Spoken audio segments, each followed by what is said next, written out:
భారము కలిగినటువంటి వాడు దావీదు. భారము లేక బాధ్యత. కుటుంబంలో ఎవరికి బాధ్యత ఉండాలి? భర్తక, భార్యక. కుటుంబంలో ఒక కుటుంబ వ్యవస్థలో పిల్లలు, భార్య, భర్త, ఈ 3 రకాల విధానాలు ఉంటాయి. వీళ్ళల్లో బాధ్యత కలిగినటువంటి వారు భర్త, భార్యన, పిల్లల? ఎవరు బాధ్యత కలిగి ఉండాలి? నాకు ఒకటి అర్థమవుతుంది, మీ ఇంట్లో ఎవరు కూడా బాధ్యత కలిగి ఉండలేదని, లేకపోతే చెప్పేవాళ్ళే కదా. కుటుంబంలో భర్త తన బాధ్యత తను కలిగి ఉండాలి, భార్య తన బాధ్యత తను కలిగి ఉండాలి, పిల్లలు కూడా బాధ్యత కలిగి ఉండాలి. దాన్నే కుటుంబం అంటారు. ఎవరు తీరును వాళ్ళు ఉంటే, ఎవరి ప్రాణానికి వాళ్ళు బ్రతుకుతుంటే అది కుటుంబం అనరు.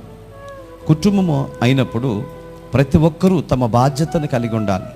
ప్రతి ఒక్కరూ కూడా తమ వంతు తాము బాధ్యతాపూర్వకంగా ప్రవర్తించగలిగితే ఆ కుటుంబం కట్టబడుతుంది.